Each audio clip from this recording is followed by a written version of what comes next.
Boa noite a todos. Sejam bem-vindos novamente. Aos que chegaram agora, sejam bem-vindos ao Centro Cultural São Paulo. Nós estamos na terceira mesa do dia. Essa mesa faz parte do projeto Manuel Simões, a Singularidade do Violão Brasileiro, que está sendo realizado por meio da Lei de Incentivo da Lei Rouanet, com patrocínio da Petrobras, né? E a realização é pela Associação Amigos do Centro Cultural com o Centro Cultural São Paulo. Bom, hoje temos aqui a nossa queridíssima Raquel Aranha, para falar um pouco da experiência dela na criação do Centro de Documentação Musical de São José dos Campos. Antes de eu passar a palavra para ela, queria sinalizar que a Cláudia, que falaria em nome do setor de conservação e restauro do Centro Cultural, ela teve um problema de ordem médica, então não pôde estar presente, mas estamos aqui firmes e fortes, tentando representar aí essa vertente de ação. Tá bom? Então passo a palavra para a Raquel, e se você quiser se apresentar, fique à vontade. Bom, boa noite, vocês me ouvem bem aí? Não tenho muita habilidade de falar com o microfone, não, mas vou tentar. Se ficar muito baixa minha voz, vocês façam um movimento, assim, tá? Bom, eu agradeço muito a oportunidade de falar aqui nesse espaço, né, nessa instituição que é tão importante para a cultura nessa cidade, nesse país, né? E agradeço também termos aqui uma tradução maravilhosa que vai ajudar a que esse conteúdo chegue para mais pessoas, né? Bom, vamos lá. Eu vou falar de um desafio, uma paixão, um desafio, um desespero, é tudo junto, né? É um projeto que eu toco em São José dos Campos e que, enfim, é bem recente no sentido da concretização, mas ele já está há muitos anos sendo, vamos dizer, nutrido, né? Sendo idealizado. Vamos lá. Então eu vou falar sobre o CDM. Vamos ver o que aparece aqui. Ah, eu tenho que pegar isso aqui. Setinha pra cá, né? Isso. Bom, antes de falar do CDM, primeira coisa, não sei se vocês viram essa notícia. Vocês viram essa notícia sobre o acervo do Elton Medeiros? Elton Medeiros é um dos maiores sambistas do Rio de Janeiro, né? E olha a notícia. O cantor e compositor resgata o acervo do Elton Medeiros do lixo após desabafo nas redes. Eu peguei essa reportagem que eu acho que é um pontapé importante para o assunto que eu quero falar, que é sobre patrimônio musical brasileiro, né? Essa documentação riquíssima que acho que do Brasil, uma das maiores forças que temos é a nossa cultura, né? E acontece isso porque é o Elton Medeiros, né? Imagine Raquel Aranha daqui a alguns anos, né? Meus materiaizinhos que eu amo, sei lá para onde que vão, né? Porque não... O que vai ser feito, né? Bom, o material do Elton Medeiros, que claro, ele viveu numa época em que produziu esse tipo de registro, né, de fonte, que são essas fitas, cassetes, caderninho de letra de música, que mais? Rascunho, um monte de coisa, né? No lixo, gente. Se não fosse um músico, olha como é que é coisa. Um músico que era vizinho, viu aquilo no lixo, falou, não, o que é isso? Chegando mais perto, viu que era do Elton Medeiros, entendeu? E acionou a rede, que bom que a rede existe, né? Uma espécie de um SOS, assim, alguém, por favor, recolha esse material. E aí o Instituto Moreira Salles recuperou esse material. Então, assim, está salvo. Mas por um triz. Quantas vezes isso acontece? Não é? Então, esse que é o gancho que eu vou falar com vocês hoje. Então, esse é o espaço onde está o Centro de Documentação Musical de São José dos Campos. E lá, eu, com uma equipe, fazemos ações de salvaguarda em patrimônio musical. Tá? É um prédio restaurado, que fica no Parque Vicentina Aranha, que não é a minha parente, mas podia ser, né? Esse pavilhão se chama Marina Cresp.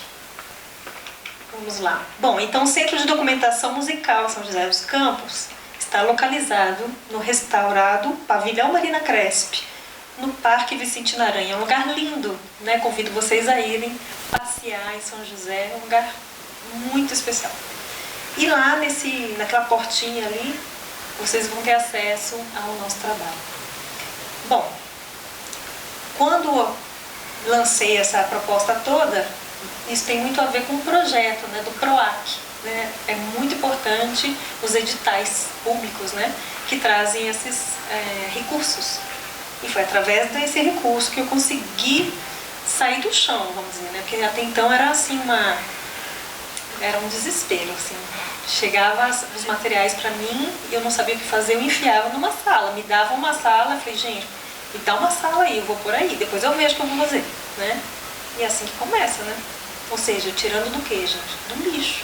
Então, esse tipo de projeto, no fundo, ele tira o patrimônio musical brasileiro da rota do lixo, porque é para onde vai, normalmente, né? E até a gente estava conversando, isso quando vai para o lixo, porque às vezes a família queima, ou rasga, ou sei lá o quê, né? Enfim, meio dramático. Vamos começar dramaticamente, mas depois vem uma coisa boa. Vamos lá. Bom, olha que bonito, então é o parque. Funciona lá, é um dos poucos do país, né, a realizar esse tratamento de acervo musical via ações de salvaguarda de memória, material e imaterial. Quando eu falo que é um dos poucos, é porque também não é uma instituição, né? Então esse é um projeto mesmo, né? É um projeto que teve inclusive um início, um meio e um fim. E agora a gente vai tentar mantê-lo andando, né? Mas neste exato momento ele está em off. Bom, é uma realização através de uma parceria da SOCEM, que eu sou a presidente da SOCEM, que é a Sociedade de Cultura e Educação Musical, que atua em São José desde 1970.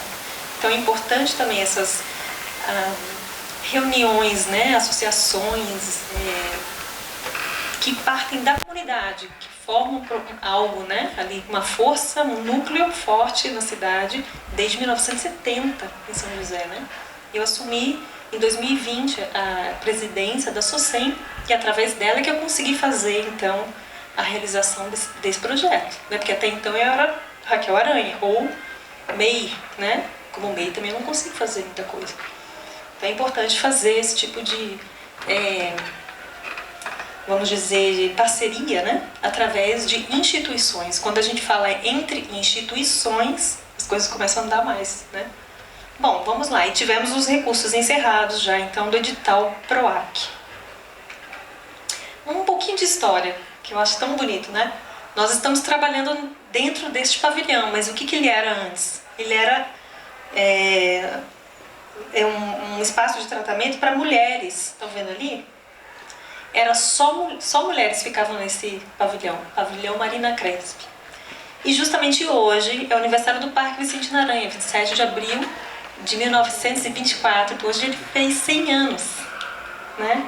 Foi hoje muitas coisas acontecendo lá, eu estava lá de manhã, e muitas comemorações para essa história enorme do parque, hoje fez 100 anos. E é nesse espaço que é totalmente ressignificado, né? No passado era para as mulheres se tratarem de tuberculose. Não sei se vocês sabem sobre isso, que São José dos Campos, e especificamente esse parque, ele era um sanatório, chamava Sanatório Vicente Aranha, né? Para lá foram muitas pessoas se tratarem de tuberculose. Bom, então estou aqui não é no Pavilhão Marina Crespi, então esse era o lugar em 2018 que quando chegaram para mim vários materiais, eu falei, meu Deus, me dá uma sala qualquer. Então eu fiquei nessa sala para poder começar a separar lixo mesmo, né, que às vezes mistura com... Então tem foto, tem música, tem coisas lindas, e tem lá um papel de supermercado. Então tem que pegar um papel de supermercado e jogar fora, né? Então vem tudo misturado, né? Então eu estava em 2018 fazendo esse trabalho sem projeto ainda, mas uma vontade de fazer alguma coisa, porque estava lá na minha mão, né? E é um material riquíssimo. Bom, vamos lá. Então eu fiz assim um roteirinho só para situar um pouco, né, essa história toda. Se vocês tiverem alguma pergunta, né, nesse período todo aí, pode me interromper. Vamos lá. Bom, dá pra ver? Tá em branquinho, mas dá pra ver? Bom, a linha do tempo, né? Então, agosto de 2017, ó. Agosto de 2017, eu estive na casa de um senhor muito importante lá em São José. E de lá eu comecei a remover, com a autorização da família e a pedido da família, essa que é a coisa. A família falou pra mim assim: Raquel, tem um material gigante aqui, nós precisamos dar algum direcionamento, porque...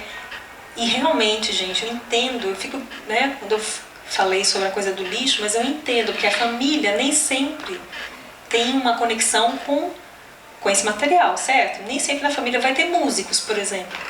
E o que vira isso? Um estorvo. Porque é um monte de papel, um monte de LP, um monte de tudo, e as pessoas não sabem do que se trata, o que fazer com aquilo. Então vira um estorvo muitas vezes, né?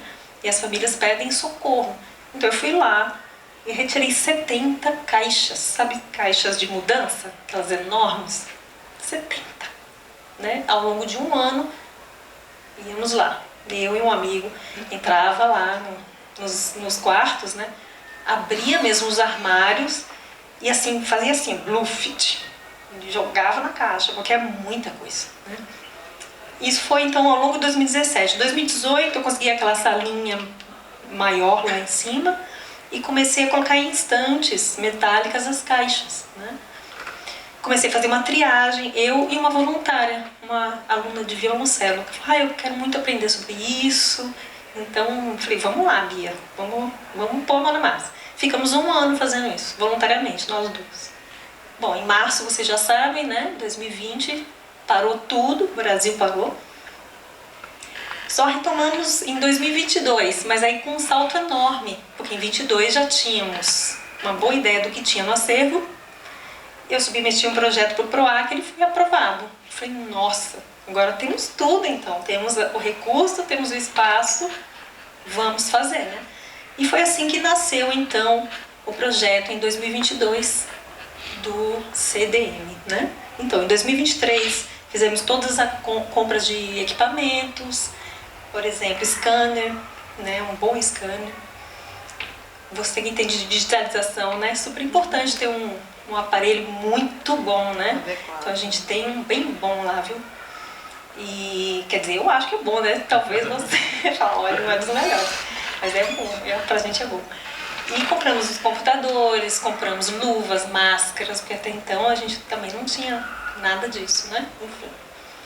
Fizemos esse investimento e agora em janeiro de 24 suspendemos tudo. Por quê? Acabou o recurso, né? Então, estamos nesse momento. Para vocês terem uma ideia, então, tá aqui, né? Em 2017 e 2018, esse é o maestro Cunha, nosso querido músico José Antônio da Cunha, que foi um grande músico, e é ainda, né? Ele tá doente, mas é um grande músico. E colecionador de muitas fontes musicais. O que é interessante nesse nosso arquivo do Maestro Cunha é que ele tem coisas não só dele, claro, de tudo que tem a ver com ele, da vida dele, que ele viajou o Brasil inteiro, né? Mas tem coisas que começaram a aparecer, por exemplo, cadernos de choro. O choro é patrimônio agora, né? Cadernos de choro de 1917, de Barbacena. Aí a gente falou: de Barbacena? Então tinha um movimento de choro já em Barbacena? Essas coisas começam a nos trazer alguns flashes do tipo: a gente precisa talvez reolhar, né, para algumas definições em relação ao próprio choro. Por exemplo, a gente olha muito para Rio de Janeiro, São Paulo. Acho que a gente vai ter que expandir isso, porque essas fontes mostram que existia já movimentos de choro em Minas, no início do século XX, entendeu? Então isso é muito importante, né? As fontes nos dizem muito, né? Enfim, começou a aparecer muita coisa curiosa ali. Bom, mas o estado que eu disse, né? É assim que estão nas casas das pessoas normalmente, né?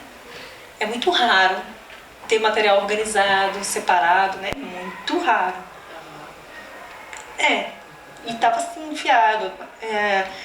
Dessa forma, e às vezes até atrás do móvel. Então tinha um armário, e atrás do armário tinha um espaço para colocar folha, e ele colocava ali também. Então onde ele achava um espacinho, ele colocava, né? Então imagina Por isso que demorou muito, a gente ficou um ano fazendo isso, assim, era muito material.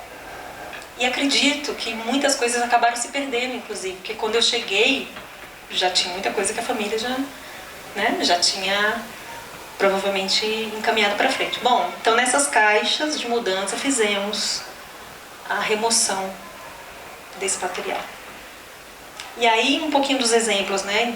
Eu estou em 2018 fazendo aqui comecei a higienizar um pouquinho, né? Tirar a sujidade, porque tem traça, barata, tem de tudo, né? Um material que está parado há, sei lá, 30, 40 anos, claro que ele vai ter muita sujidade, né? Então esse foi o trabalho que eu fiz ao longo de até 2020, né?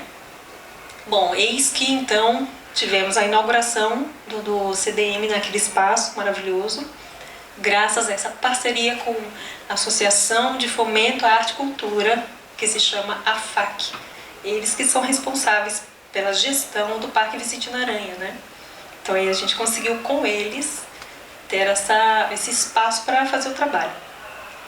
E aqui está o André Bazanella, que é do IFAM, do Vale do Paraíba, Paulo Castanha, que é um grande musicólogo, né? Para quem conhece também. Eu aqui no meio, na ponta do pé, tentando ficar um pouquinho menos baixa. Eles são gigantes, então eu estou aqui. E aqui algumas ações que fizemos, né? Recebemos escolas, foi muito legal. E aliás, surpreendente, eu não sei se aqui vocês trabalham com escolas também, né? Foi surpreendente a reação dos jovens quando eles tiveram contato com isso. Eu não sabia como que eles iam reagir. Eles amaram. Isso é muito importante, né? Para trazer assim, os jovens para entender que é importante preservar, que isso aqui não é papel velho, né? Tem um pouco aquele ranço assim, né? De coisas antigas vira meio, né? Fica meio, sei lá, não tem muita importância, é descartável. E eles adoraram. Ficaram surpreendidos de ver como que funcionava os toca-discos, os toca-fitas. Nossa, mas onde que eu aperto? Né? Aquela coisa pra gente é óbvia. Falando, mas o que é que eu faço para rodar esse negócio? Foi muito legal. Então a gente colocou os aparelhos que tocam essas fontes, né? Foi bem legal. Bom, vamos lá, um pouquinho mais. Bom, então vamos falar um pouquinho dos espaços que temos lá, né? Nos quais cada um deles dedicamos alguma parte da nossa atividade. Aqui a sala Yolanda Borgoff tem um piano, que também ganhamos esse piano. Então, o que fazemos? Claro, tocamos muitas músicas do acervo. Isso é muito legal, vou falar nisso daqui a pouco. Bom, esse é o estado inicial. Então, quando fomos, né, para o pavilhão Marina Crespi, ele tinha essa sala, que é uma sala bem bonitinha, e tudo com cara de sanatório, né? Cara de hospital, e ainda vai ser, a gente não pode mexer, né? Então, assim, é tudo uma cara de hospital. E aqui é o hospital das fontes musicais. Então, aqui estou mostrando para vocês, montando as estantes, né? Tirando as caixas do chão e colocando uma a uma nas prateleiras, enfim, um processo lento, que é a sala de triagem que a gente fala, né? É ali que a gente recebe o material. Então aqui, ó, fazendo já temos um mobiliário, né? Então começamos a fazer a triagem, que é aquilo que eu fazia lá atrás. Pega, tira papel de supermercado, ticket de estacionamento, sei lá, papel de bala, qualquer coisa que vocês imaginarem tinha ali, né? Qualquer coisa, barbantinho, sei lá. Uma coisa que tem muito... que é aquela, como chama aquele negócio de dinheiro, aquela liga, aquela amarelinha? Elástico. Gente, aquilo é o terror. Se vocês têm aquilo, joguem fora imediatamente. Aquilo vira uma meleca, vira uma coisa que depois não dá pra tirar, entendeu? Não vai dar. Então assim, já joga já. Você tem algum documento com aquilo. Vira uma pasta, um negócio. Bom, então aqui a gente faz essa triagem, né? Essa já é outra sala, que é a sala de digitalização e higienização. Então, bom, nós contamos com uma estrutura que é a do próprio parque, então temos uma pia que não funciona, né? Porque daí é um problema, né? Eu falei, caramba, vai ter água aqui no meio do nosso, né, dos nossos documentos. Não dá. Não, mas não funciona. Então, mas não pode mexer, então tá aí. E nela a gente aproveita essa estrutura que é bem plana para fazer a varredura dos materiais, né? Lá está o meu scanner, no cantinho, dentro da caixa. E aqui já estão dispostos nessas primeiras caixas aquilo que a gente já catalogou, aquilo que já está inclusive disponível no site para vocês pesquisarem, quem quiser. E está chegando mais coisa. E esse que é o momento do desespero. Então a gente tem mais coisa e não temos mais espaço e não temos mais recurso, certo?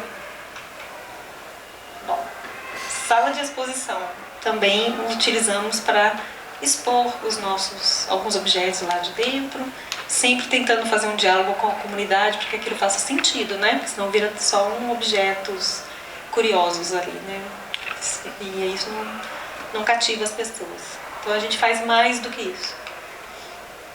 Temos já a fonoteca e a sala de pesquisa, então se vocês quiserem ir até o CDM, temos essa salinha para receber vocês, onde vocês vão poder escutar também um vinil que vocês escolherem escutar, onde vocês vão poder pesquisar nas obras que já estão catalogadas, né? Então, principalmente para ter um olhar mais técnico, né? Então já está disponível. Vamos lá, mais uma. Tá, então quais são as nossas principais ações no geral, né? Recebemos os acervos de particulares. As pessoas chegam com seu pequeno tesourinho, né? Um pacotinho assim, isso eu quero do meu avô, não sei o que fazer, dá uma olhada. E quando a gente abre, fala, nossa, que maravilha, são obras lindas. Tem coisas de arranjos para radionovelas. Então começa a abrir um monte de camadas da própria cidade que a gente desconhecia. Isso que eu acho que é o interessante também.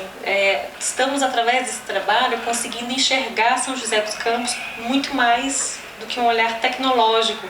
Hoje, se você perguntar o que é São José dos Campos, é onde tem o ITA, então vai ver nos carimbos, né? ITA, INPE, tudo assim, espacial, tecnologia. O que mais que tem? O Centro Técnico Aeroespacial, que é o CTA. O que mais? Embraer. Né? Vejam como os ícones são muito fortes de tecnologia, mas tem tanto de outros que são muito interessantes, que eu já vou falar já. E que a gente está começando a puxar também esse fio, né? São José tem uma história cultural riquíssima, que ficou aí apagadinha, né?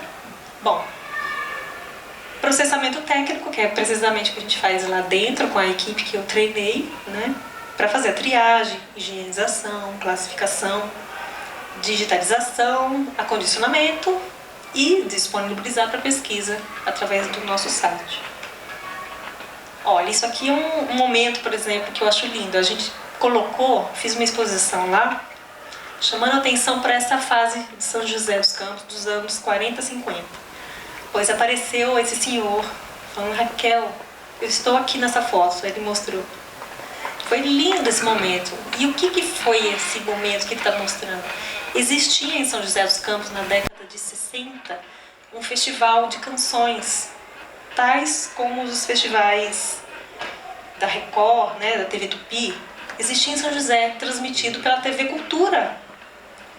Caí para trás quando eu vi esse material, eu falei, não estou acreditando. Em São José teve 2 grandes edições de festival de canção que se chamava Sabiá de Ouro.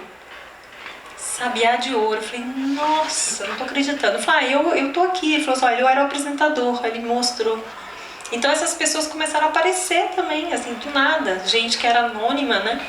Eu falei, não, eu conheço, sei essa história. Eles começaram a contar sobre isso. E nós começamos a quê? Entrevistá-los, gravar a memória, né? Isso foi muito legal. Está sendo um processo muito rico, muito bonito. O que mais? Então, fazemos as exposições, concertos, palestras, tudo com essa temática, mas mostrando que existe um link entre esses objetos e a história da cidade. Então, assim, as crianças e os jovens se interessaram muito, porque eles não sabiam nada disso, os próprios joseenses. Eu não sou joseense, mas eu adotei São José, né? E eles estão se conectando com a cidade de uma outra forma, né? E eu fiz também um fórum, estávamos falando sobre isso, sobre a dificuldade de unirmos quem mexe com isso, né? Somos poucos, né, no país, somos poucos, né?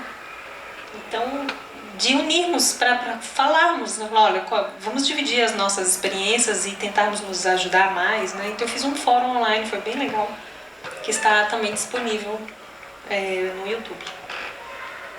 Vamos lá. Bom, então só para mostrar o que eu consegui fazer nesse 1 ano de trabalho, né? Final de 2022 até o final de 2023. Fizemos vários concertos. Em cada um desses concertos trazíamos artistas locais também para conectar também com a própria cidade e com o repertório também do acervo. Então eles, além de, claro, tocar suas próprias obras, né, ou suas pesquisas, mas eles sempre tocavam alguma coisa que estava ali dentro, né, e também se encantavam com o que eles não conheciam, né. Isso foi bem legal também. Bom, fizemos as palestras também, que é uma outra frente, talvez para um público mais direcionado, como os daqui, né? Que já são pessoas que lidam com essa área, têm um interesse mais específico, né? Então a gente fez também palestras para esse perfil. E aqui a memória imaterial que eu contei um pouquinho, que a gente saiu entrevistando essas pessoas que estavam anônimas e começaram a contar pra gente um monte de coisa. Essa senhora maravilhosa, Ângela Savastano, ela é uma das que, quando era mocinha em São José, ela tinha uns 14, 15 anos, ela trabalhava na rádio novela. Então ela tem muita história para contar de como era, como funcionava, quem tocava, quais eram os músicos que tocavam ao vivo no programa de rádio novela que tinha em São José, sabe? Muito legal. Então a gente começa a recuperar muita coisa da cidade, né? Então tem várias frentes que fomos percebendo que tinha muita coisa para ser dita, né? Então fomos achando essas pessoas, umas que falavam sobre os bailes e as bandas, outro que falou sobre a rádio, a importância da rádio em São José, o Chorão e Seresteiro, que tem uma história lindíssima. Ele conta que o Jorge Israel, conta que quando ele era menino, ele frequentava o Sanatório Vicentino Aranha. E ele contou nessa entrevista, falou: Raquel, mas aqui tinha choro. Eu falei: tinha choro dentro do sanatório? Ele falou: os enfermeiros tocavam choro para os pacientes. E tinha um paciente que era músico que tocava também. Eu falei: não tô acreditando. Ele falou: sim, tinha um lugar que todo mundo tocava, todo mundo vinha para assistir. Eu falei: que coisa! A gente tinha aquela imagem, inclusive quem pesquisa muito sanatório tinha imagem. Não, ali era um silêncio, todo mundo, né, ficava tomando ar e pronto. Não, tinha muita vida ali dentro. E o choro fazia parte de tudo isso. Olha, daí eis que chega pra mim há uns 3 meses atrás os cadernos de um paciente do Vicentino Aranha, cadernos de choro. Vários, são 10. Um monte de choro escrito à mão. Né? Então esses documentos começaram a aparecer também. Então é muito lindo, né? Eu falei: caramba, parece quem joga, não sei não, sinuca, né? Que parece que bate uma bola e aqui bate na outra, vai batendo, assim, ó. Foi o que aconteceu. De repente estava tudo ali na minha mão, as pessoas, os documentos, a memória viva, sabe? É muito bonito isso.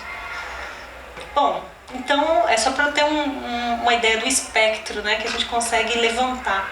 E o fórum que eu falei, né, a gente fez um primeiro fórum para reunir as pessoas, né, o que eu pensei, nossa, eu certamente queria ouvir muito, né, do Lenine Santos, que é um grandíssimo cantor e professor da UFRJ, perdão, que nas mãos dele estão uma coleção enorme de peças para canto brasileiras. E assim, inéditas, um material desconhecido, preciosíssimo, e que está na mão dele. Por quê? Parou com ele do mesmo jeito. Olha, eu tenho isso aqui. Você pode fazer alguma coisa com isso? Protege, porque na minha casa não dá para ficar mais, né?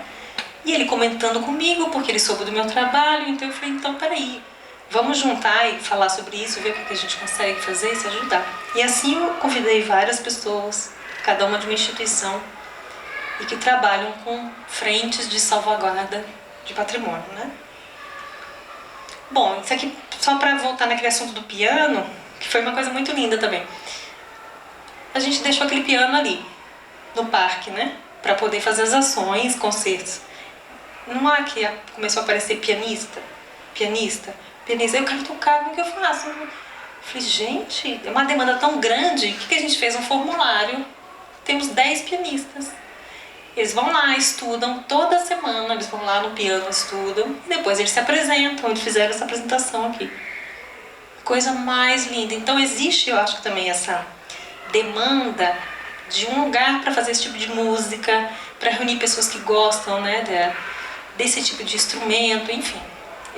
Então, o que eu sinto, né, tudo que eu estou falando aqui é um pouco para mostrar para vocês como as coisas vão evoluindo, um pouco a partir do nada, mas que rapidamente muita coisa acontece, porque existe um fermento aí, algo que é necessário que aconteça, e as pessoas estão talvez esperando aquela oportunidade, né, para poder aquilo crescer, aquele bolo crescer, né? Então os ingredientes estão ali, só que tá faltando dar a liga, né? E aí quando vem muita gente inesperado, né? Enfim, isso foi lindo também. E eles estão lá com a gente, os pianistas do CDM. Bom, aqui então um pouco do desdobramento, né? Houve várias entrevistas, a TV se interessou, porque achou que era lindo e começaram a chamar para fazer entrevista. Entrevistaram também a nossa colaboradora, que é a Joyce Seles. Ela é bibliotecária e está encantadíssima com essa possibilidade de lidar com material musical, né? Vamos lá. Bom, até aqui tudo bem? Alguma pergunta, uma dúvida, um comentário? Posso seguir? Bom, os tipos de... Falar uma coisa. Pode falar. Depois que você digitalizou, limpou e tal, o que você oferece para o público, ele vai estar em MP3, em um Wave? Qual é essa disponibilidade?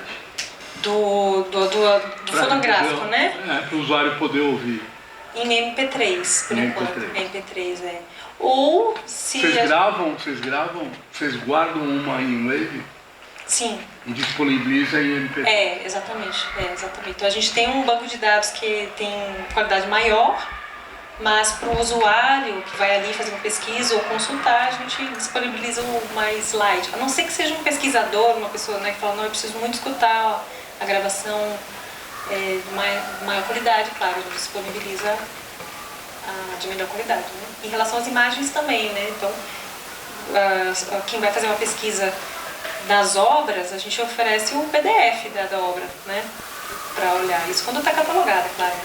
Mas se for um pesquisador que precisa dar uma olhada mais ali a fundo nos detalhes, ele pode ir lá, sentar na mesinha, a gente leva o original, né, para ele poder ver, tá? Tá certo. Mas é tudo em andamento, viu? Assim, a gente tá tartaruguinha. Mas o que temos lá? Então, a rodo, né? Temos muitos manuscritos, autorais, não autorais, então tem muita coisa desconhecida, assim, a gente não sabe nem de quem é.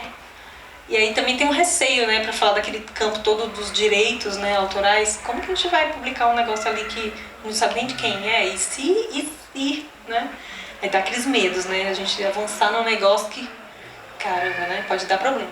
Bom, aí tem muitas partituras, grades, né, principalmente de arranjos enormes para bandas de sopro e tal. E por aí vai. Bom, vamos lá. E o que é não musicográfica, né? A gente chama tudo aquilo que tem a ver com música, mas não é exatamente a notação musical. Então, tem lá contrato, cartaz, programa de concerto, tudo isso nos ajuda a entender como que era o panorama cultural em um certo momento, né? Mas não são informações exatamente musicais, por isso são não musicográficas, né? E as fonográficas vocês conhecem bem, né? Tem a fita cassete, CD, LP, fita rola, acetato, tem um monte, tem até fita DAT, MD, ixi, tem coisa que a gente não tem nem aparelho ainda para ouvir aquilo. Tem os VHS, os disquetes, tem muita coisa, né? O que mais? Bom, só que um exemplinho para você ver como é bonito, né, tudo isso. Essa é da primeira banda de sopros de São José dos Campos, essa é a banda de sopros mais antiga que ainda atua na cidade. Que recebemos essa foto também, que é desconhecida até então. Aqui então um time de chorões e seresteiros, que inclusive fizeram parte daquele movimento que eu falei, né, junto ao Vicente Naranha e tal. E aqui temos um prefeito, para você ver como a figura pública gera um impacto muito grande. Ele se chamava Eumano Veloso. O Eumano Veloso, como era também seresteiro e chorão, ele foi um dos únicos prefeitos de São José a colocar a cultura como algo muito importante na cidade. Então ele promulgou uma lei em 69 que era para construir o Instituto de Artes de São José dos Campos. Nesse Instituto de Artes tinha uma escola de belas artes e uma escola de música, tudo municipal. Infelizmente, com o que aconteceu em 64 e em seguida foi interrompido esse processo de construção da cultura pública em São José dos Campos. Mas ele foi uma figura importantíssima. Eumano Veloso. E bom, o que mais? Temos aqui um exemplo. Diga. Hã? Qual? Acho que parece, mas não é. Esse aqui? Parece ele sim. Paulinho Nogueira, violonista. Parece, mas não é. Olha. É igualzinho. É igualzinho, né? Ele se chama Ben Costa. O Ben Costa era um grande violonista também de São José. Aliás, tem uma história, eu tenho que contar agora, senão eu vou esquecer. É o seguinte: São José teve um cavaquinista. Qual é o cavaquinista que vocês lembram? Falam, esse é famoso. Valdir Azevedo, certo? Tá, mas tinha um em São José que se chamava Walter Ovalle. Caiu no esquecimento total. Pois o Valdir Azevedo ouviu o Walter Ovalle tocar e disse que ele era um dos maiores cavaquinistas do Brasil, de São José. Tem umas gravações lindas que a gente está recebendo também. E caiu no esquecimento. Ou seja, temos mais Valdires Azevedos no Brasil e um deles está lá em São José, esteve em São José. E ele fazia parte desse grupo aqui, ó. Ele não está na foto, mas ele era dos Seresteiros e Chorões de São José. Não é legal isso? Bom, isso aqui também é muito curioso. Vocês já ouviram falar dos pianeiros? Tem um artista maravilhoso aqui fazer um trabalho que chama Hércules Gomes. Sabe quem é? Um pianista incrível. Ele gravou muitas obras de pianeiros. Quem eram os pianeiros? Pianistas que tocavam nos cinemas, que tocavam nos salões. Então eles eram considerados, na época, pianistas menores, porque não eram pianistas de concerto. Então tinha esse preconceito do que é o concerto e do que é o mais informal, né? Pois, claro, o que tinha mais arrodo, né, eram os pianistas informais, não os grandes concertistas. Bom, mas é uma tradição linda e eles escreviam principalmente para tocar nos cinemas. Então, nos halls do cinema, eles recebiam as pessoas com música. Então, tinham valsas, shotes, tinham mazurcas, polcas, tudo que tem a ver com o quê? Choro. Vocês sabiam disso? Isso tem tudo a ver com choro. Então, o nascimento do choro tem muito a ver com os salões de cinema também. E a gente tem esse álbum lá, de um pianeiro, que é esse senhor aqui, que é José Tito Alves da Silva. Também quase não se fala nele, mas ele tem, a gente tem lá 2 álbuns dele, e ele trabalhava em São José dos Campos. Bom, imã, né, essa coisa toda do strike. Outro dia também chegou um senhor para mim, Raquel, minha família trabalhava nos cinemas aqui, Cinema Mudo em São José. O quê? Não, eu sei das histórias, eu tenho foto, eu falei, nossa senhora. Então esse fio que o Tito, por causa do álbum do Tito Alves, as pessoas se conectaram, falaram, minha avó também, ela tocava. Eu falei, sua avó tocava piano. Aí, sabe, eu falei, meu Deus, então naquele teatro lá de São José que está abandonado, que as pessoas acham que não vale nada, gente, um movimento enorme ali de radionovela, de cinema mudo, tinha muita música e linda, né? Falei, nossa, a gente vai dar um jeito nisso, né? Mas enfim, tá chegando, né? Quanto mais a gente mexe, no bom sentido, vai subindo aquela coisa boa, né? Então é isso, então essas coisas todas estão acontecendo. Bora lá, mais uma. Bom, um outro também, para exemplificar, para falar de violão, né? Que aqui tem um acervo importantíssimo de violão, é o Adjaci Sampaio Muricy. Ele atuou muito em São José, ele não é de São José, ele é baiano, mas atuou em São José. E a família entregou também, né? Ele foi reconhecido também como mestre do violão, né? Tem essa revista, Revista Violão e Mestres, de dezembro de 67, que fala sobre ele, né? Também caiu no esquecimento e as obras dele estão lá, lindas e para serem tocadas, né? Essas são as obras dele, ó. E ele era ultra organizado. Então, dá um alívio. Dá uma paz, né? Dá uma paz. Eu falei, nossa, tá tudo certo aqui, gente. É só com um nominho, entendeu? Tá tudo limpinho. Ele era impecável, impecável. Então tá fácil. O dele tá fácil. Então já tem as 3 caixinhas com o nome dele, com as obras dele já higienizadas. E agora em vias de catalogação, digitalização, lá, né? E aí, minha gente, olha onde chegamos. Quem já ouviu falar do Nelson Freire? Nelson Freire, um dos maiores pianistas do Brasil, do mundo, né? Pois não é que chegou também pra gente lá? Material do Nelson Freire. Como?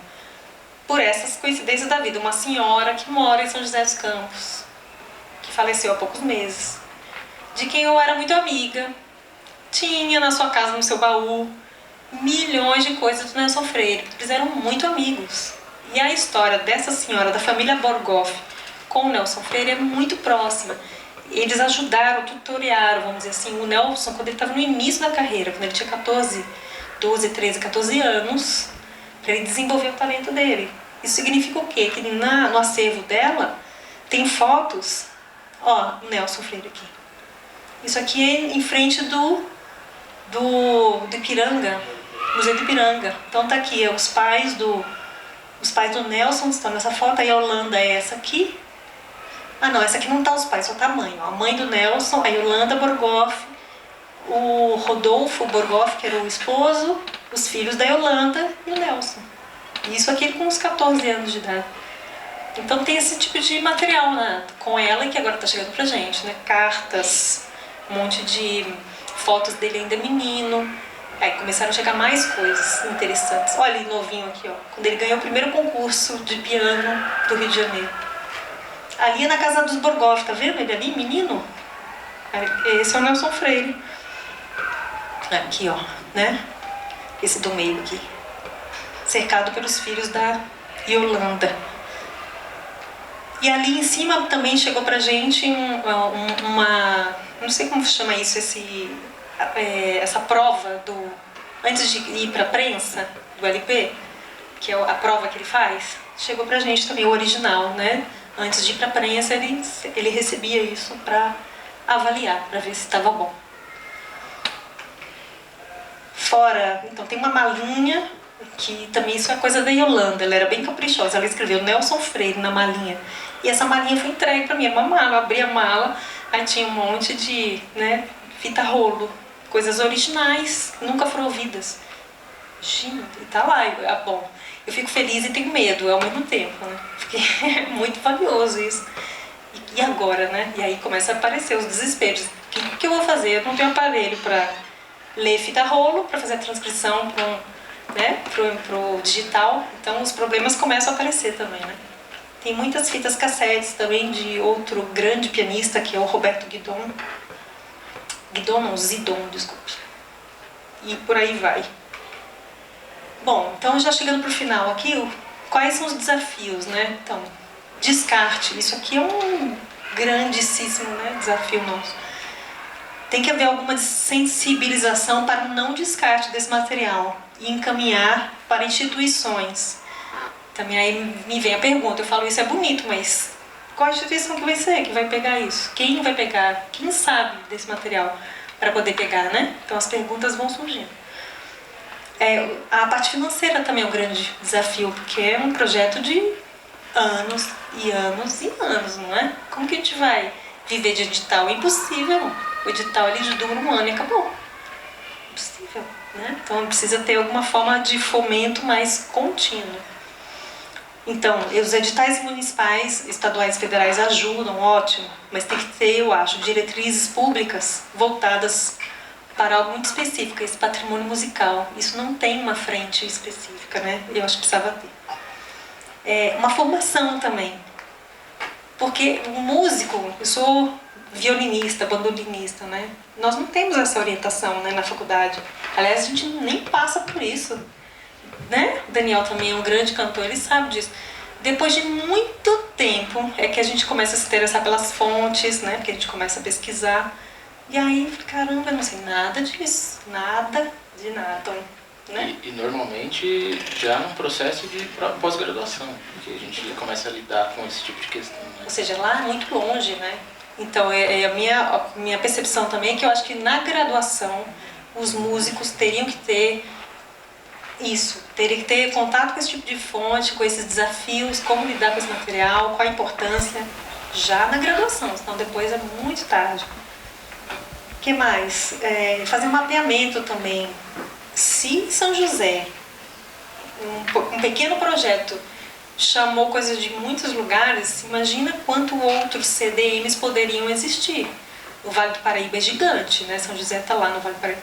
Tinha que ter um CDM a cada macro-região, pelo menos, né? Tinha que ter pelo menos uns 20 ali, para dar conta de tudo isso que está se perdendo. E teria que ter um mapeamento. Onde estão esses acervos? Quem são essas pessoas? Quem tem esse material?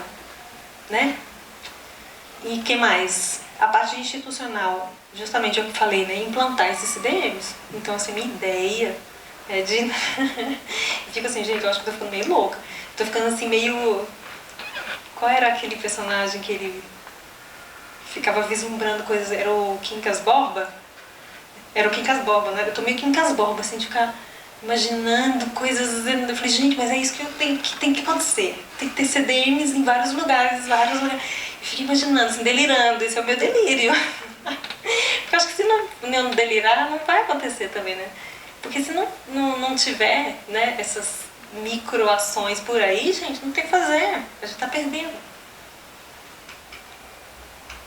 Aí, bom, aí agora os contatos, né? Então, siga-nos no Instagram, CDM São José, vocês vão poder ver toda a nossa teimosia acontecendo. Tem o nosso e-mail também para contato, esse é o meu, pessoal. E temos o site que lançamos recentemente, né? Que também por lá vocês conseguem consultar tudo que a gente tem já disponível. Enfim, saber mais um pouco do nosso trabalho, nossa equipe, blá blá blá blá. Tá bom? Acho que é isso.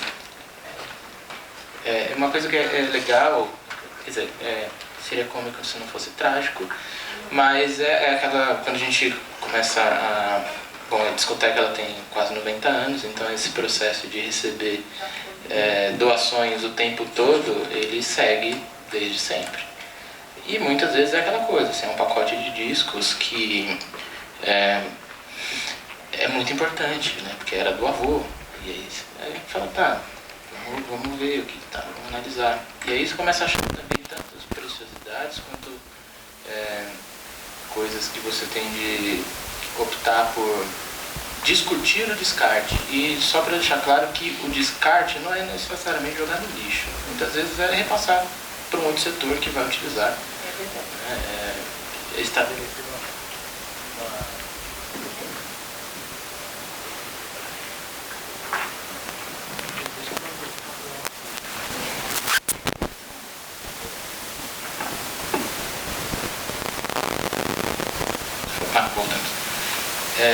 que é aplicar as políticas de descarte para dar um melhor direcionamento para os documentos. Né? E existem casos onde os herdeiros normalmente, ou as pessoas, elas querem liberar espaço em casa. Mas tem casos que são esses que nos movem muitas vezes, que é assim, a pessoa chega com, pode ser uma caixa, podem ser 10 caixas. Ela deixa muito claro que aquilo é a história dela. Então, aí a gente vai falar, eu não tenho um minuto de paz, porque aí eu recebo, sei lá, um pacote com coisa do Nelson Freire, é a mesma coisa chegar falando. Eu tenho umas fotinhas do Sérgio Abreu aqui. Né? Então, os desafios, eles são muito comuns, né, entre a gente que tem uma instituição dentro de uma organização pública, né, e essa sua criação é uma coisa incrível, é pioneiro. Né?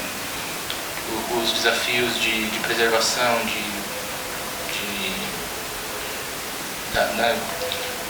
dos insumos, como que eu vou acondicionar, como que eu vou disponibilizar, porque, tudo bem, vou digitalizar, mas eu tenho que pensar onde que eu vou colocar, né? Onde que eu vou ter o backup. Eu vou dar acesso, qual que vai ser o que vai me implicar na questão dos direitos? Não tem autor, né?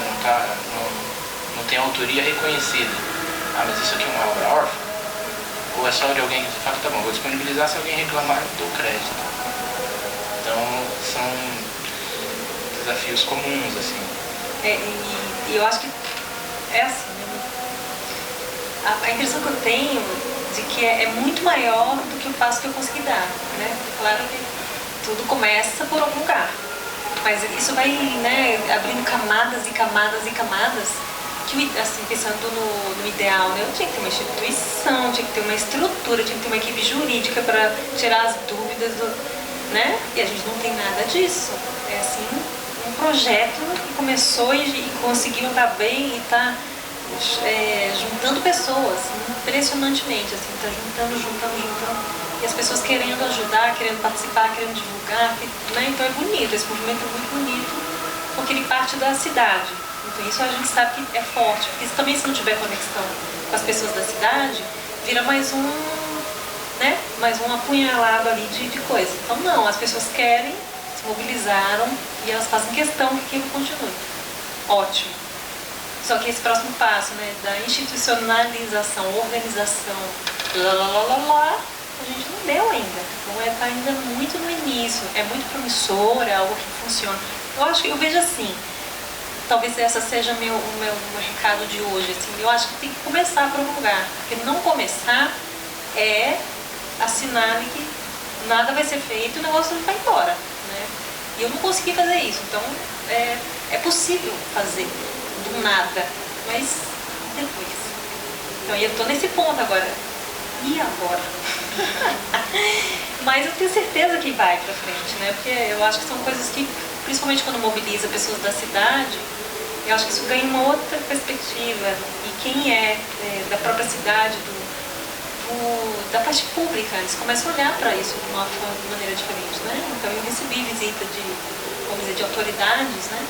Falaram, você está contando isso aqui, interessante, a gente tem isso aqui. É que eu falei aquele papo, mas a gente tem uma coisa assim, não tem, São José não tem. Não, mas não tem nem em São José nem em outros lugares. Eles começam a olhar isso também com importância, né? Mas esse é o ponto, assim, que eu acho. Talvez, né, quem for assistir essa fala, né, que é preciso fazer alguma coisa, né? É preciso fazer alguma coisa. Agora, eu me proponho, junto, né, com tantas pessoas que estão nesse meio, a nos unirmos e falarmos sobre isso, quais são os desafios, como começar do zero, como tirar um projeto assim, da ideia e transformar em possibilidade. Isso é o que a gente pode fazer, mas o resto está tudo para ser feito, né? E fazer essa discussão, porque eu acho que isso aqui é um espaço muito importante de trazer, né? Será que a gente não consegue mobilizar mais pessoas assim? Falar, gente, a gente precisa ter uma diretriz federal, estadual, municipal que trate desse caminho. A gente não pode ficar tão frágil, né? E a gente tem esse espaço, ele começa a ser criado, ele está se estabelecendo no processo já nos últimos 30 anos, com o trabalho do Paulo, exatamente, do Fernando, né? São professores de universidades de São Paulo, do Pará, e outros colegas, o Adriano na USP, exatamente, que também se dedica a cuidar de acervos. Então, dentro da academia, a gente tem um espaço de discussão, mas a gente precisa vencer essa barreira, né? E mesmo na academia, que a gente pensa, né, no curso de graduação, se esse alerta não é dado na graduação, está dentro da academia. Calma aí, a universidade tem que cuidar disso, gente, tem que balançar isso aí também, né?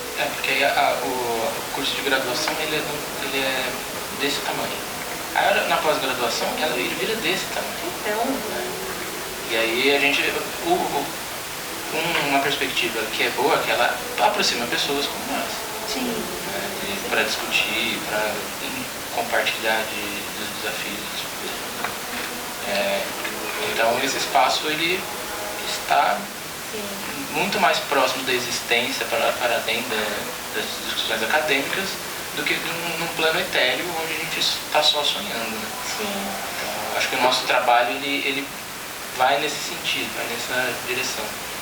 Eu queria só retomar uma coisa que você falou sobre registrar pessoas que vêm dar relatos, né? A gente entende também o quanto que essa dinâmica de memória, de de história, ela gera uma necessidade da gente gerar documentação. Exato. Que gera uma outra questão. Porque a gente começa, tudo bem, tem o relato das pessoas que viveram dinâmicas e elas vêm com todo o sentimento de pertencimento a essa história. E aí se você não registra, isso vira... Mas, gente, eu virei a louca do celular, né? Porque assim, eu tô conversando, você me fala, olha, minha avó, então senta aqui. Eu já ponho o celular na sua frente, não pode contar. Eu tô te filmando, já aviso, eu tô te filmando, porque isso aqui é relato importante. Eu tô assim, porque ainda bem, né? A gente tem na palma da mão agora uma forma de registrar. Mas eu não perco a oportunidade. Sempre vem alguém atrás de mim e vai falando uma história boa. Eu falei, pois então pode, recomece. E aí começamos. Então assim, meu HD explodiu 1000 vezes. Mas eu tenho muitas histórias. Porque eu sempre tô registrando. E entra, por exemplo, se a gente fizer um paralelo muito imagético,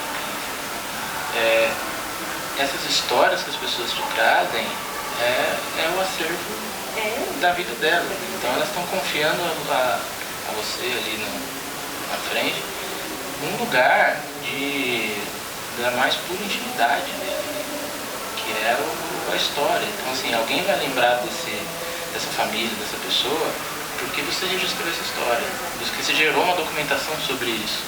Mas eu acho que também isso é um elo importante. E isso faz com que as pessoas respeitem muito mais o seu trabalho, quando elas sabem que você está cuidando da história da própria família, sabe? Então elas têm um apreço por aquilo, elas têm um carinho, um respeito.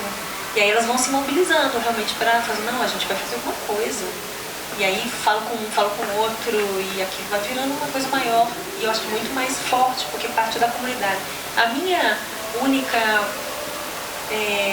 não é bem um porém, mas às vezes eu fico pensando que, claro, a universidade é o nosso templo, né? A universidade é o templo do conhecimento. Se não fosse a universidade, né, estaríamos sempre aquém do conhecimento. Bom, isso é maravilhoso, mas quando não rompe a barreira da universidade, não chega na comunidade, e isso aí eu acho que a gente está perdendo, porque eles não conectam com a universidade. A universidade, ela vive o seu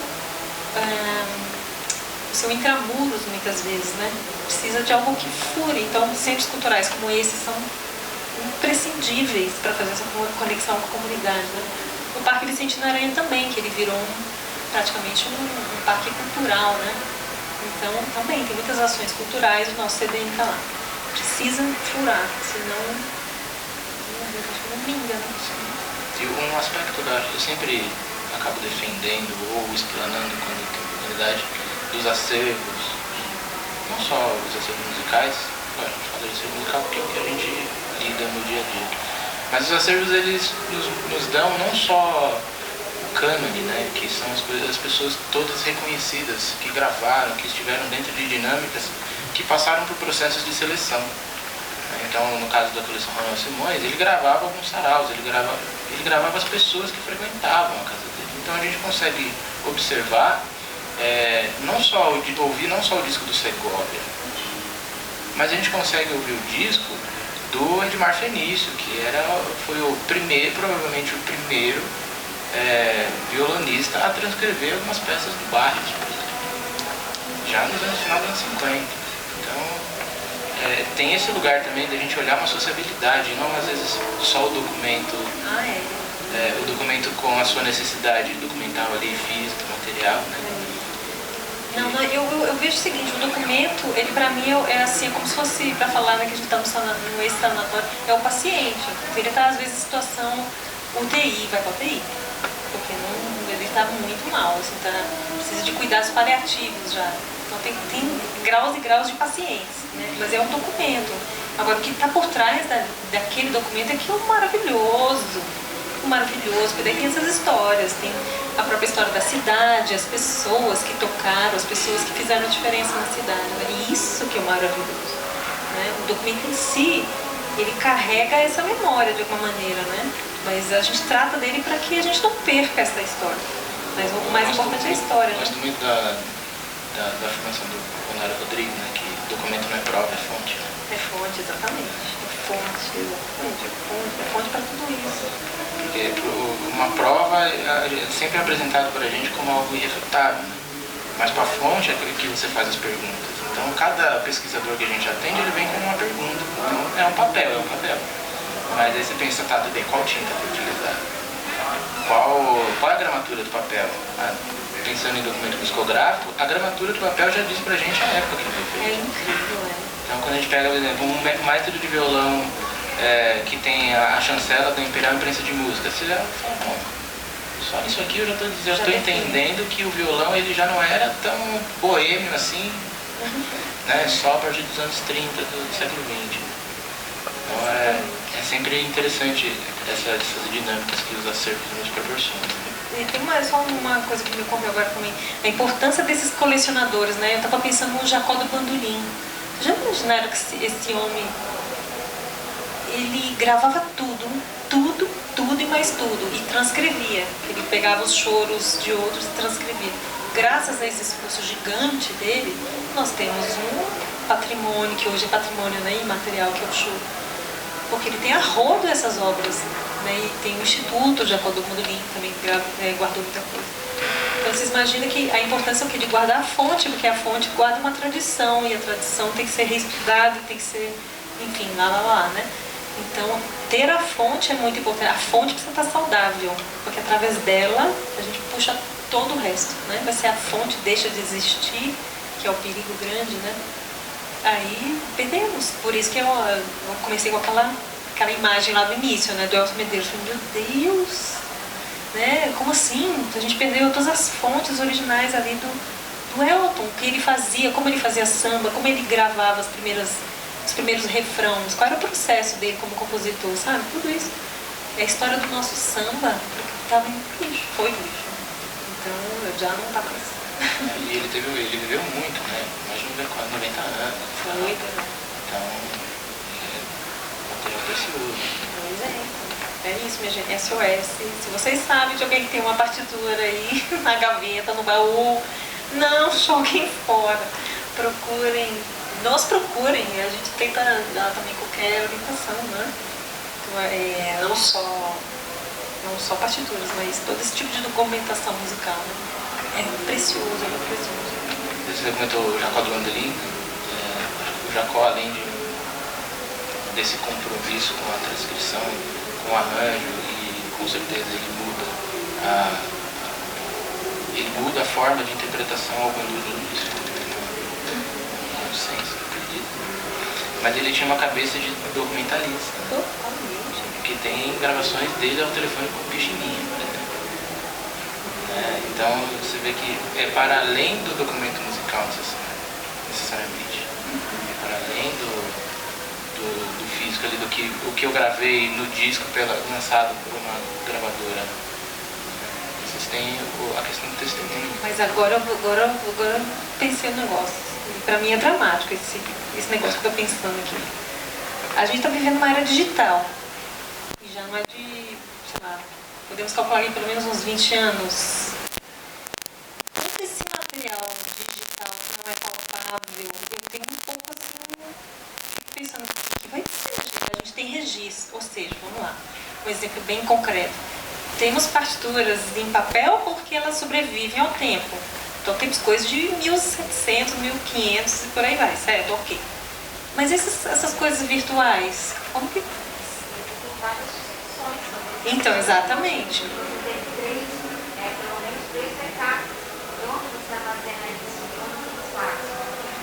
Então, enfim, não dá para voltar para trás nem parar o mundo, mas que isso gerou uma descontinuidade da forma de produzir fontes. E as fontes, dessa outra forma, eram mais palpáveis, e elas sobrevivem séculos e séculos e séculos. Essa outra, bom, eu já vejo pelas coisas do CDM, então eu tenho lá uma fita MD, eu não sei o que fazer, gente, eu não tenho... Isso não faz muito tempo, não é?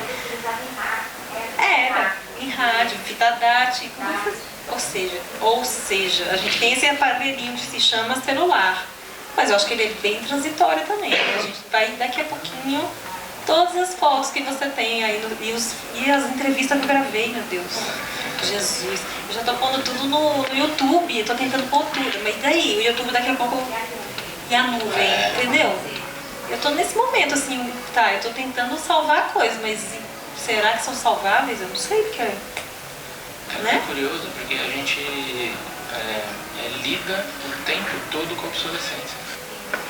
E é muito rápido o nosso tempo. A obsolescência é muito mais rápida.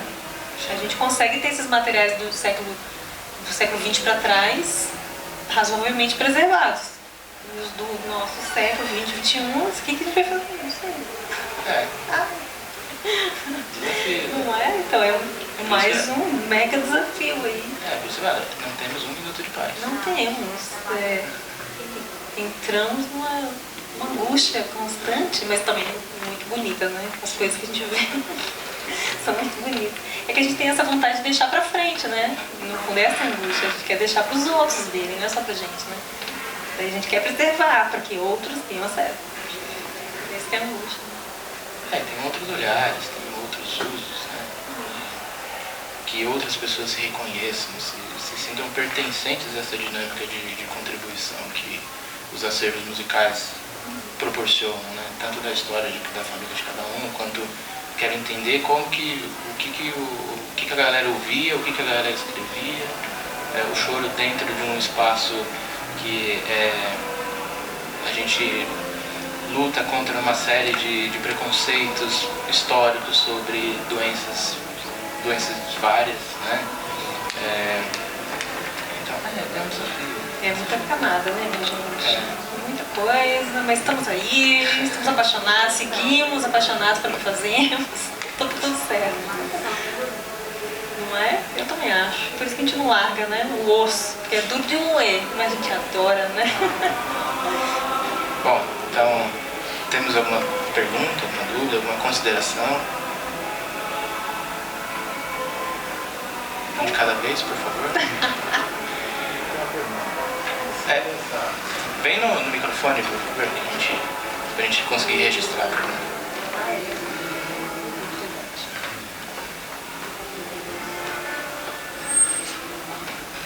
Bom, primeiramente, parabéns ao Jefferson e à Raquel, né? Em cima dessa conversa que vocês estavam fazendo agora, antes de abrir para as perguntas, o CDM, eu não sei se eu fiquei um pouco viajando, ele é um espaço público, né? Você capta o recurso você falou do PROAC, por exemplo, mas tem uma pessoa jurídica, ela é direito público-privado. A SOCEM. Oi? A SOCEM é uma sociedade de cultura e educação musical e ela é de direito privado. Sim, mas sem fins lucrativos, né? Sem fins lucrativos. Tá. E, bom, a discoteca é pública, o acervo do Ronaldo está aqui e tal. Eu queria fazer uma pergunta relacionada a essa questão da dimensão virtual dos acervos, né, potencialmente gerados no ambiente virtual. Vocês falam da nuvem, por exemplo, né? A gente sabe que o espaço da nuvem, ele não é um espaço público, é um espaço privado, né? E no caso do acervo do Ronaldo, está numa instituição pública, ou seja, aqui todos vão ter acesso. Às vezes a discussão não é... Eu queria que vocês refletissem sobre isso, né, dividissem a opinião de vocês. Às vezes a questão não é propriamente a preservação, mas a entidade que guarda, né, essa documentação, porque sendo público a gente sabe que todos vão ter acesso. Agora aquilo que já nasce e fica hospedado na nuvem, esse espaço é privatizado. Por mais que você possa acessá-lo e não cobre nada, né, você quando hoje as pessoas aprendem a ouvir música no streaming, né? Só que você perde a dimensão de ter, por exemplo, o disco. Se você não paga mais a assinatura, você não tem mais acesso. Quer dizer, aparentemente o acesso é liberado, você vê as propagandas e consegue ouvir. Mas para você ter um acesso pleno, você vai ter que estar sempre pagando, nunca vai ser seu. Então aquilo nunca vai ser público, né? Não sei se vocês se deparam com essa reflexão também do acesso, né? A diferença da onde está o acervo, né? Quem de fato detém direito sobre aquele acervo, né? Enfim. Lá, por exemplo, o que temos é que todo mundo que entrega o material pra gente, fazemos um termo chamado comodato. Nós não temos propriedade sobre esse material mas a gente tem o direito, vamos dizer assim, de tratar esse material e preservá-lo. Se a família em qualquer momento falar, não, eu não quero mais que fique com vocês, eu quero que volte, a gente entrega. Então não é nosso, nós não temos propriedade, nós temos a guarda com o compromisso de cuidar daquele material e, enfim, tratá-lo, fazer esse backup, como ela falou, né? Então é esse o nosso papel. Porque justamente nós não temos nem pernas para isso. Nós vemos que esse projeto ele é um projeto, né? Ele é completamente incipiente. Para ter algo com esse escopo que você está falando, teria que ser, eu acho, uma coisa pública mesmo, com verbas direcionadas para, né, preservação, como aqui, né? Assim, um órgão de excelência, né? É diferente, né? Então lá a gente tem vamos dizer, tem essa vantagem de ter começado alguma coisa e a dificuldade de como vamos dar o próximo passo. Não sei se talvez seja municipalizar esse projeto, se houver interesse do município, né? Nós não somos contra nada, assim, o que a gente quer é que isso seja preservado, enfim, e aberto à população. Mas a gente está nesse momento, assim, a gente está no espaço emprestado, né? A gente não tem sede, é um espaço emprestado que é dentro de um parque público, e ali a gente faz as nossas ações e dá o máximo possível de acesso a quem sabe mexer com aquilo ali também, que se a gente deixar aberto ali, some, né? Tem coisas ali que não dá pra gente abrir, assim, as próprias coisas do Nelson Freire, né, por exemplo. Então esse é uma pergunta muito boa. Outra que eu também me pergunto, tá, enquanto eu for presidente da SOCEM, tá, eu tô conduzindo, mas e quando eu não for? Né? E se uma outra pessoa tiver uma outra cabeça que quiser conduzir a SOCEM, então isso vai sair da SOCEM? Pode sair. E daí? Não sei. A gente volta a conversar daqui uns 20 anos, vamos ver pra onde foi. Mas, sabe, são muitas perguntas realmente muito boas e eu não tenho uma resposta, assim. A gente está dando um passinho, olhando assim, hoje, amanhã, sabe?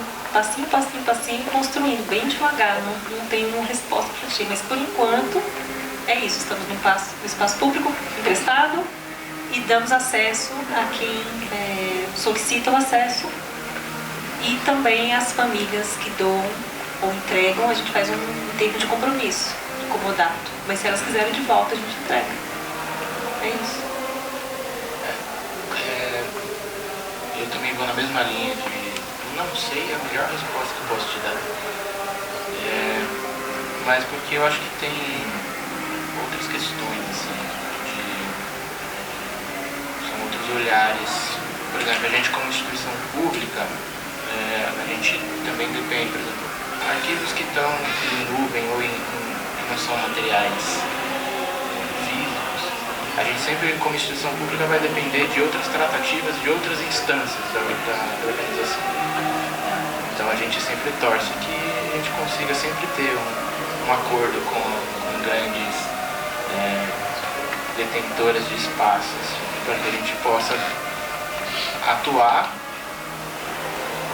com a disponibilização dos acervos que a gente tem. Às vezes, para atender um pesquisador em Portugal, eu não precisar que ele venha até aqui, mas que eu consiga que eu tenho arquivos lá. Então eu acho que é uma pergunta que a gente não tem uma resposta, mas acho que a gente pode refletir por um bom tempo sobre isso. Quais são as provocações que a gente tem de fazer daqui para frente para começar a tentar encaminhar uma resposta, e não necessariamente uma resposta definitiva, porque pode ser que no momento que a gente fala, eu tenho a resposta para a pergunta do Rafael que ele fez há 15 anos atrás, a gente já esteja em outro momento que as perguntas já são outras, os desafios já são outros. Também eu estou pensando aqui, enquanto a gente está falando, o pior das hipóteses vai voltar ao que sempre foi, você vai lá e consulta no lugar, assim, né? Toda essa parte, porque a gente expandiu o acesso à documentação quando você coloca online, né? Que maravilhoso. Mas se sei lá o que lá acontecer, talvez eles, no fundo, alguma coisa que você pode ainda fazer, que é ir lá no espaço e visitar e pegar esse material, né? Vamos dizer assim, se houver tantos complicantes, né? Mas eu acho que a gente vai caminhando e buscando soluções e com a criatividade vamos propondo também, né? Então daqui a uns 15 anos eu espero estar numa outra resposta. Mas hoje eu não sei também dizer.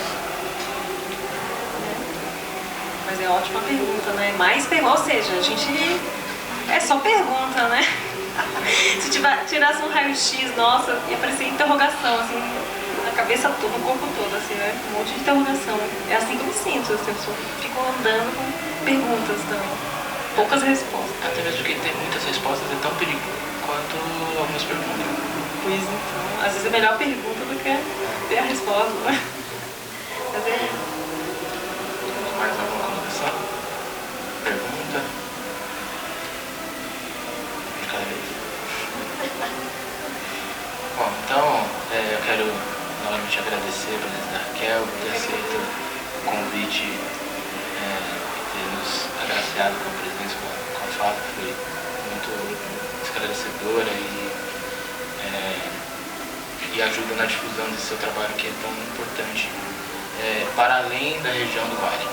Assim, acho que a gente ter contato com essas ações e também já coloco a questão dos contatos, a discoteca do Varenga está disponível para a gente conversar e trocar figuras, trocar ideias sobre a preservação, sobre o tratamento dos acervos. Maravilha. A gente está disponível sempre a conversa, a parceria. E, bom, então é isso. Você tem considerações a fazer? Não, só agradecer mais uma vez vocês, a paciência de me ouvir até agora, né, que foi bastante. Então, obrigada mais uma vez, obrigada para também as tradutoras fazerem um trabalho excelente, né? Com isso, chega em outros públicos, é tão importante, né? Então, agradeço mais uma vez. Espero vocês lá no Parque Vicente Aranha, né? Mandem uma mensagem que a gente vai receber vocês lá com muita alegria lá no CDM. Visitem a gente lá, até para trocar ideias, figurinhas, é isso mesmo. A gente tem que trocar figurinhas, porque o projeto está começando, precisamos de outros olhares, outras experiências, né? De quem digitaliza, quem faz a conversão para, né? A sonorização, né? É isso, para a parte digital, dos áudios, enfim. Todo mundo que está aqui tem algum olhar que possa contribuir, estamos de braços abertos. Bom, então, para finalizar, eu agradeço o tempo de vocês, a atenção. Quero reiterar que amanhã temos 2 mesas, às 14 e às 16 horas. Uma sobre extroversão de acervos e tecnologia em acervos. As próximas 5 terças-feiras teremos saraus, teremos oficinas, né? Então a programação está disponível no site do Centro Cultural São Paulo e conto com a presença de todos vocês. Usufruam desse projeto que está muito legal e é o resultado de muito trabalho de toda a equipe. Eu agradecer todo o suporte da equipe da associação, do Centro Cultural, da supervisão e é isso. Junto, né? Como se diz. Tamo junto, minha gente.